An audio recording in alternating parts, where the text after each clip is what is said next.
All information contained in this podcast is general in nature and does not consider your individual circumstances. You should consider the appropriateness of this information with regards to your individual objectives, financial situation, and needs. Welcome to Sharing More Than the Sheets, a podcast to help you and your partner make better financial and lifestyle decisions so that you can both focus on the things that you love. I'm your host, Michael Khouri, financial planner, green thumb, husband, and just dad.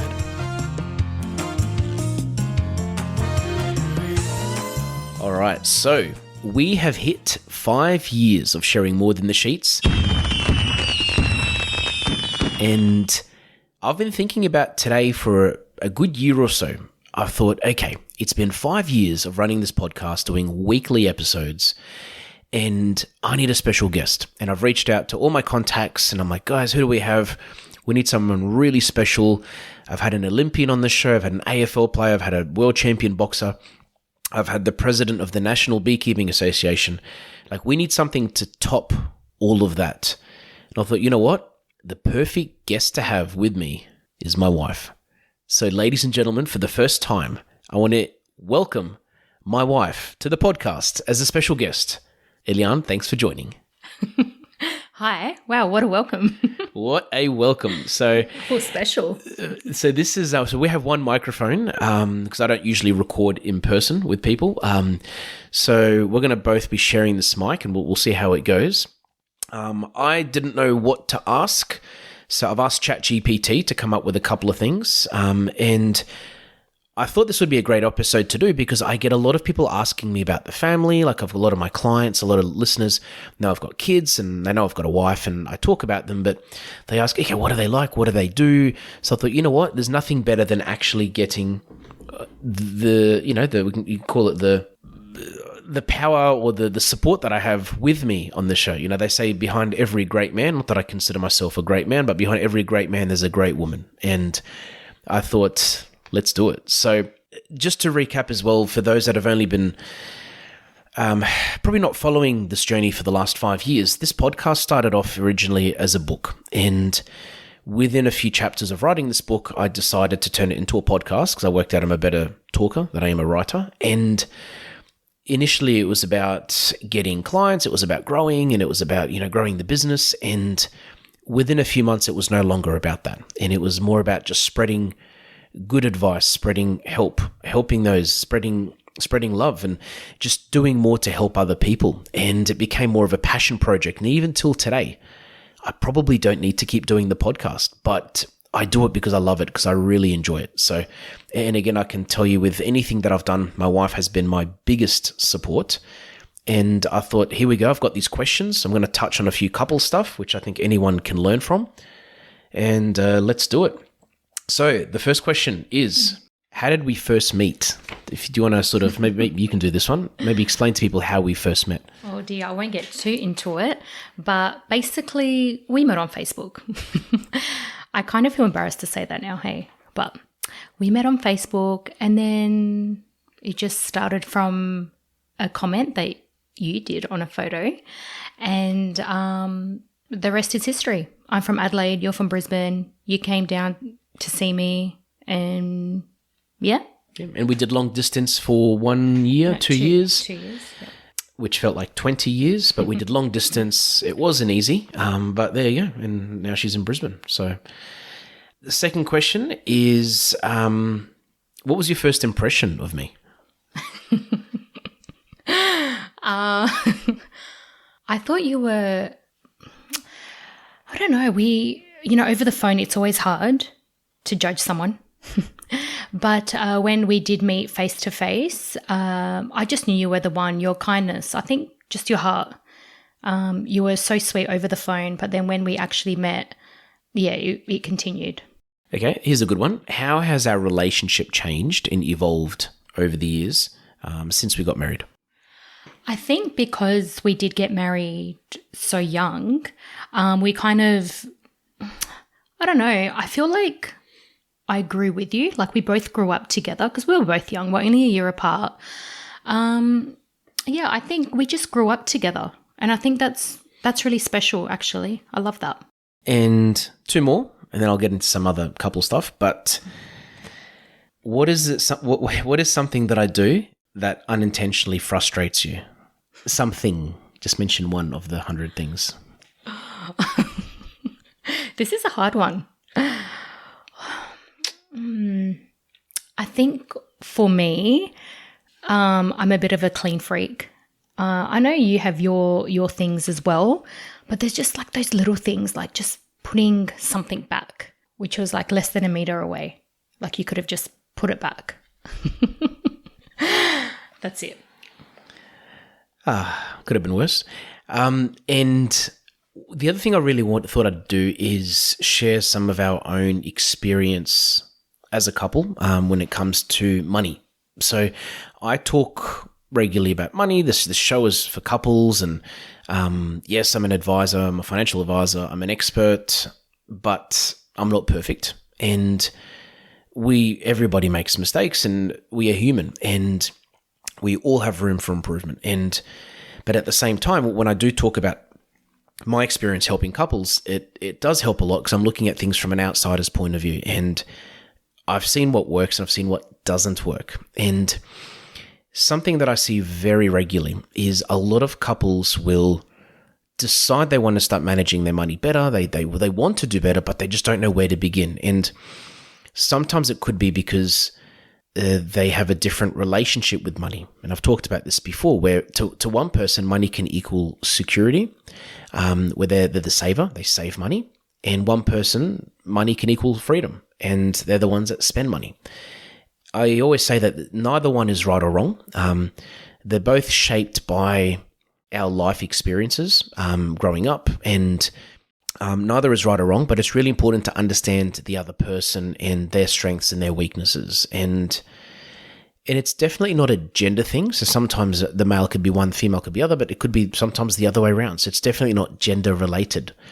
But what I just wanted to ask is, when it comes to these two things, what do you feel where do you think you sit between those two things? Like if it comes to money equals freedom, money equals security. I mean, I know the answer to this question, but to you, would you say that you're more of a spender or a saver?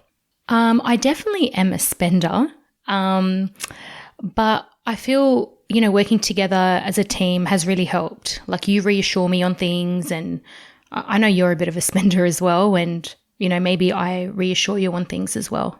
Yeah, that's true, because it's working together as a team. Because 100%, I'm definitely more of a saver, but I can spend money if I really start loving something or getting obsessed over it. And this is where I feel, one of the things we do right, if there's something that we do well, it's we communicate and we work together as a team to understand the other person and to understand each other's strengths and weaknesses. Again, not perfect, but I feel that dynamic does help a lot because we're able to talk about these things and we're able to understand the other person and the other person's strengths, the other person's weaknesses. And as I said, always working on it. But yeah, I just wanted you to publicly tell everyone and admit that you're a spender. Anyway, but you're not as bad. Not that bad, actually. Not as bad as I'm making it out to be. But there's actually something really special. I remember when we first met, not when we first met, but when we first started talking, we did talk about money. And I don't think you actually even remember this, but something you said to me is that when we get married, we're together as a couple, when we're a couple, and when we get married, that we're a team. And I feel like you said it didn't mean much to you at the time, but it meant a lot to me. And it's something to this day that I even still remember, that we are a team. And I think couples need to always remind themselves of that they are a team. Now, this is just an absolute coincidence, but next week we have the podcast episode is actually a marriage counselor, and she talks about tips for having a happy marriage. And she talks about communication, and, please listen to that episode. But a big part of it is working together as a team. And I think that's the thing I want to highlight as part of this episode as well, that it's really important to work as a team. It is not perfect. It will never be perfect. No one will ever be perfect. But to work as a team, if you look at any footy team, soccer team, what do? They communicate. They have a strategy. They have a plan. They're all heading in the same direction. and they're able to, because they're able to do those things, they can work together as a team. So that's something that I love you for. These podcasts have been brought to you by Better Financial Planning Australia. To book a free 15-minute phone chat, visit betterfinancialplanning.com.au. Now, part of working as a team is working through stressful situations, whether it could be stress with money, stress with life, stress with kids, stress with life, stress with anything. And everyone has their own strategies. Everyone has their own ways of dealing with stress. I'd be lying if I said I never get stressed. I probably get stressed more than often. But what do you think we do well when it comes to stress and dealing with stressful situations between us and our relationship and family? And what do you think we don't do as well and that we need to work on? What I love about you and about us is we communicate so well, especially like in front of the kids. If there's something we kind of disagree on, we go into the room and then we talk about it, so we don't do that in front of the kids. What we don't do well, can't think of anything. I'd say emotion. So sometimes if we're feeling really stressed or upset about something, we say things really quickly without thinking about them. That's true. And then 5 minutes later we realize, I probably shouldn't have said that, or probably should have said that differently. That's a big one. But then we communicate about that. But then we communicate and we talk. Now, here's another big one. So let's talk about kids, raising children. Now, I actually caught up with a friend of mine this morning. His name's Leon. And we were actually talking about this topic, just raising kids and teaching them life lessons. And what I wanted to do as well is share how things we do with our kids to teach them about money, And I think one of the first things is we always remind them that money is not everything, and that materialistic things in life, and that money it's probably, there's 100 things that are more important than those things. And it's okay to have nice things, but at the same time, it's definitely not everything. But when it comes to money, teaching them things about respecting money and knowing how to manage it. I've got some things I want to share, but do you want to go first? I think what you've taught me is not to just spoil the kids, because sometimes I get sucked in and the kids want, and I just give. But I love that you've taught, especially our eldest, that I remember one year he really wanted, what was it, the PlayStation or something? And it was hundreds of dollars and... $1,000. Okay, it was $1,000. And you made him pay for half of it. And I was just like, wait, what? I don't get it. Why don't we just get it for him? And you said no, because I want to teach him the value of money. And that was something I'll never forget. And I'll never forget how happy he was to know that, he worked for that. He earned that. Yeah.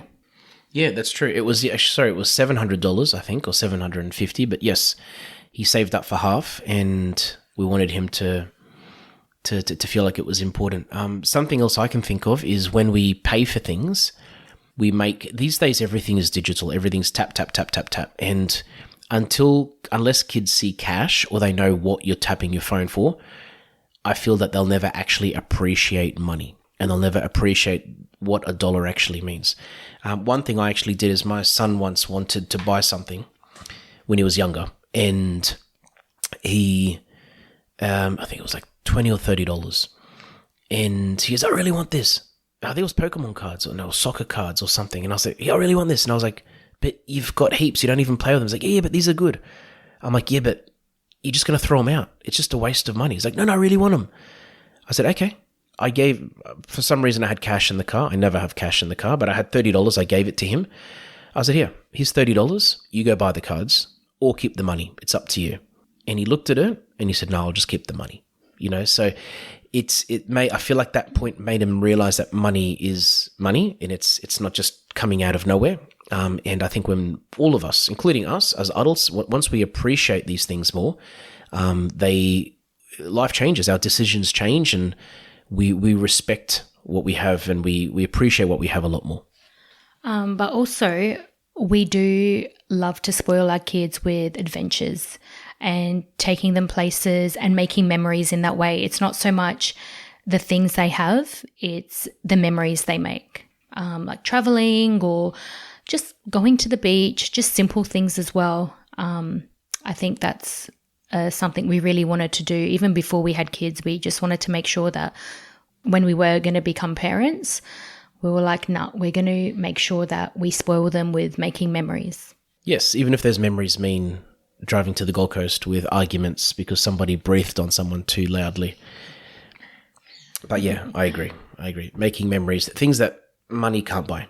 Because I've always said this, when it comes to managing money, and even the reason I do what I do, is when you control money, it doesn't control you. When you have money, it enables you to, money is an enabler. It enables you to do things. Now, whether it's traveling, having experiences, helping other people, spending more time with family, as I said, helping others that, need help, and just supporting others or supporting friends and family or strangers or people in your community. If you have control of money, you can do those things. If you don't have control of it, you can't. Let's come up with one last question. I'm looking at this sheet from ChatGPT. What else? What are you pointing to? How do you balance being partners, parents, and individuals? Because you pointed to it, you can answer it first. I just pointed to anything. I think just being yourself and being understanding, but most importantly, patience. I've learned patience over the years, and I think that's very important. For me, it's when we're in being parents, partners, individuals, I think a big part is recognizing that while we are parents and partners, we are individuals and we need to still have our own time. So I think having our own time and giving each other time for ourselves or for each other, giving each person time to spend by themselves is important, whether it's going to the shops or going for a walk or spending time with friends, being social, doing things. I think that's big. That's massive. Just to know that it's not just about kids, it's not about the relationship. Obviously, that's priority. These are priority, but it's also about ourselves individually, to look after ourselves and to have self-care. And as I said, it's a lot of the things I talk about in this podcast, a lot of the tips I give, a lot of the things, honestly, off the back of mistakes that we've made. The things that I've done and I've learned from, or I've seen couples do and I've learned from them. And I think that's why I love working with couples and families, because I know that I can have such an impact, because I get them, because in most situations I've been there. I've been in that situation, or I've seen or been with many people that are in that situation as well. And I know how to deal with it. And that's why I love the show and doing it. And I think also, this might be slightly off topic, but the biggest thing is not comparing yourself to others. Just do what works best for you, your partner, and your family. That's it. I did that I did an episode on that the other week. Oh, did you? About defining your version of success. And everyone has their own version of success. To some people, success means travel and going on holidays. To some people, it means having nice cars. To some people, it means having nice clothes. For some people, it's being healthy. For some people, it's having $1 million in the bank. For some people, it's having $1,000 in the bank.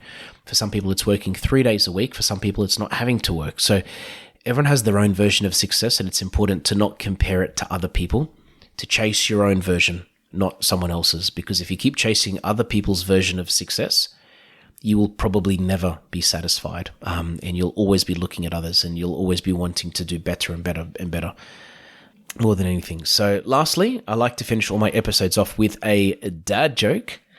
So I've got this book that the kids got me for Christmas 4 years ago that I've never used. I think I found the best joke. Here we go. So why was the broom late for work? Oh, I don't know. It overswept. I like that one. That is a good one. And why can't two elephants swim at the same time? I have no idea. Because they only have one pair of trunks.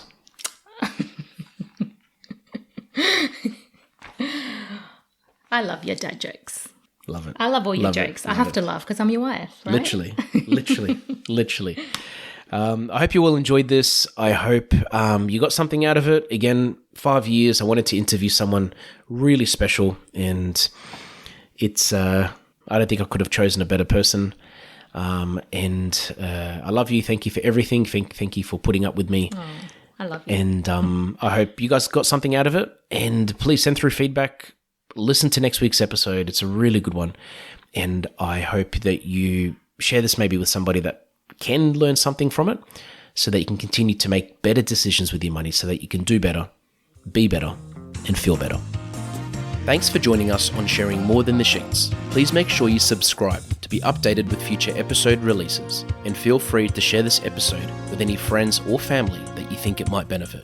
Please visit us at sharingmorethanthesheets.com.au to submit questions or requests for future podcast topics. These podcasts have been brought to you by Better Financial Planning Australia. To book a 15-minute phone chat, visit betterfinancialplanning.com.au.